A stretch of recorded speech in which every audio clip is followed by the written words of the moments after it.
আসসালামু আলাইকুম। 2026 সালে যারা পঞ্চম শ্রেণীতে বৃত্তি পরীক্ষা দিয়েছো, তোমাদের আজকে বাংলা পরীক্ষাটি অনুষ্ঠিত হয়েছে। তোমাদের এই বাংলা প্রশ্ন দেখতে পাচ্ছ আমাদের এইখানে।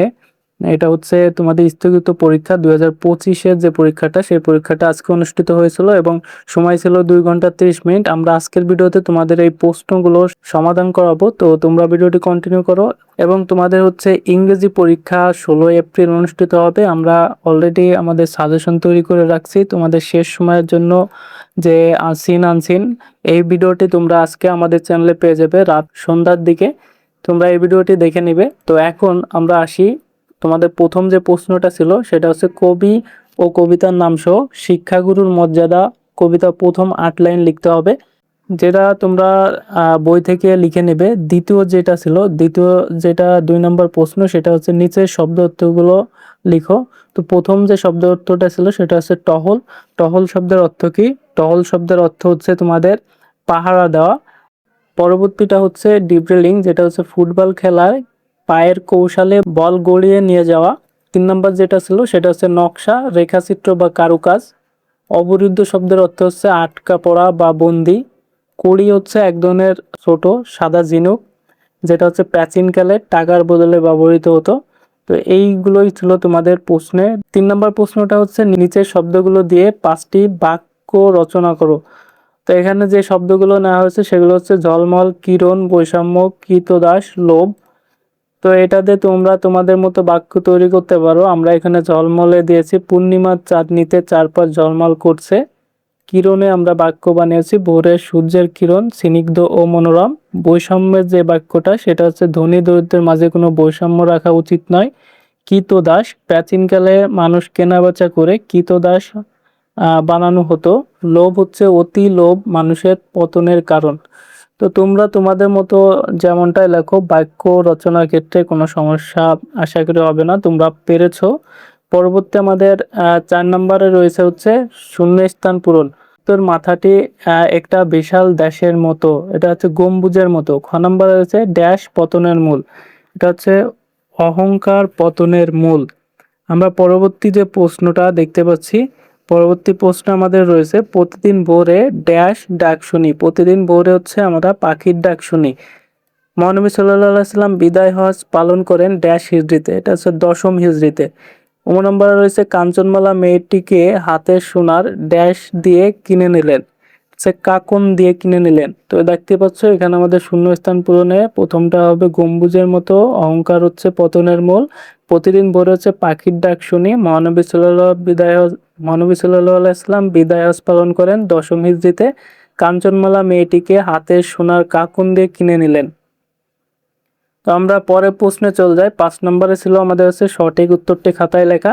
কোন পাখি ক্ষতিকর আবর্জনা খেয়ে পরিবেশ পরিচ্ছন্ন রাখে? এটা হচ্ছে শকুন। হাতির করুণ পরিণতির জন্য দায়ী কোনটি?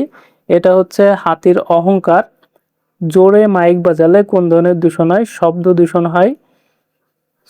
ছাত্রনেতা আসাদ শহীদ হন কত সালে? 1969 সালে। ক্রেস্কোগ্রাফ যন্ত্রের সাথে নিচের কোনটি সম্পর্কিত?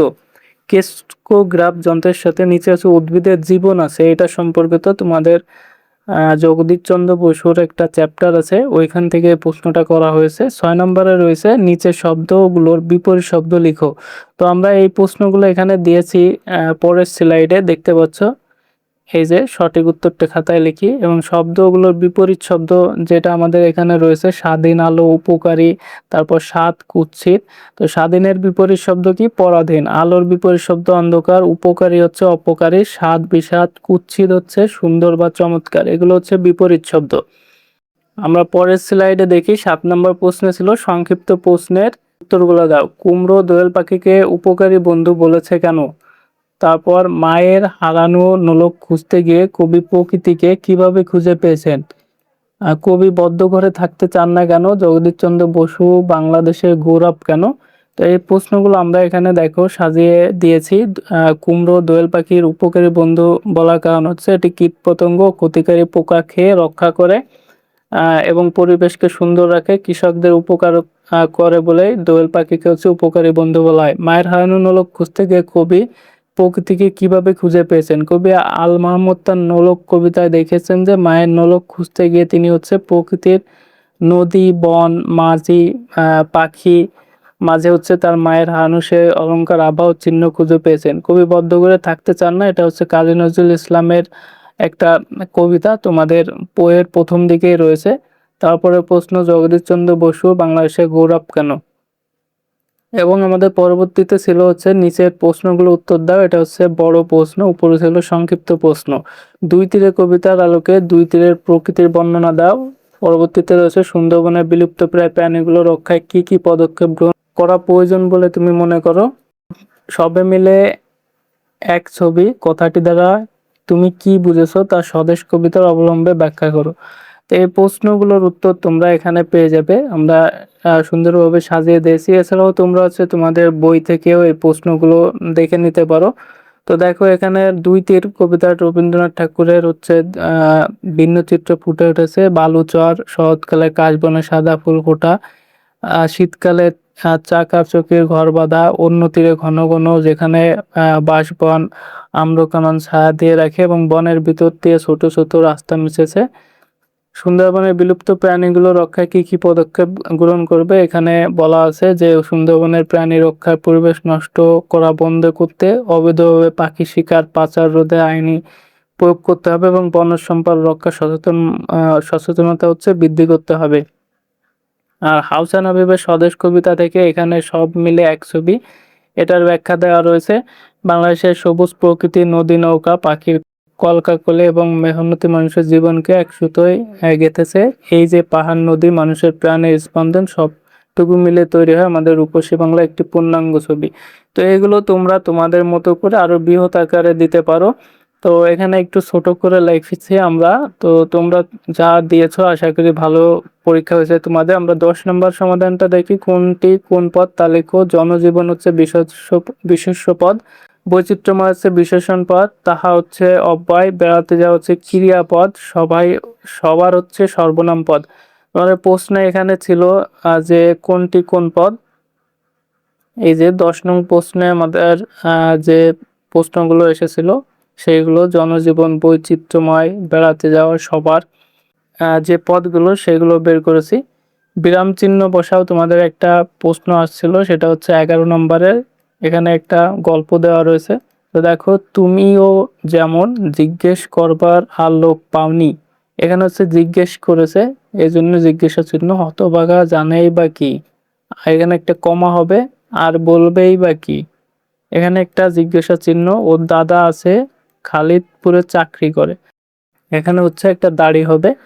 এরপর রয়েছে যুক্ত বর্ণ ভেঙে দেখায়, এখানে হচ্ছে বরকত গিয়ে জ্ঞান বা বিজ্ঞান, এখানে শব্দ তৈরি করতে বলা হয়েছিল। দেখো এই যে প্রশ্ন, যুক্ত বর্ণ ভেঙে দেখা এবং একটি করে শব্দ তৈরি করো।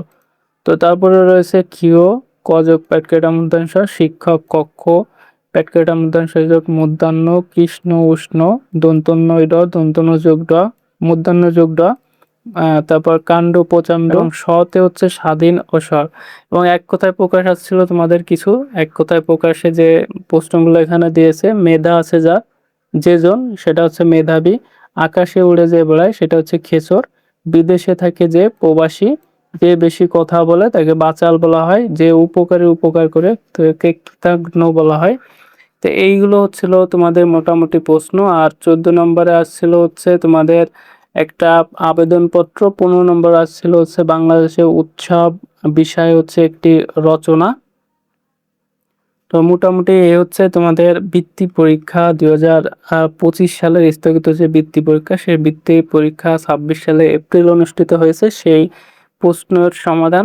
তো এই ভিডিওটা এখানে শেষ করছি। আর সন্ধ্যার পর তোমাদের কিন্তু ইংরেজির যে প্রশ্নগুলো কমন আসবে যে জায়গা থেকে, সেই বিষয়ে আমাদের ভিডিও আসবে, তোমরা এই ভিডিওটি অবশ্যই দেখে নেবে। আজকের এই ভিডিওটি ভালো লাগলে অবশ্যই বন্ধুদের মাঝে শেয়ার করবে এবং পরবর্তী আপডেট তথ্য পাওয়ার জন্য চ্যানেলটি সাবস্ক্রাইব করে রাখবে।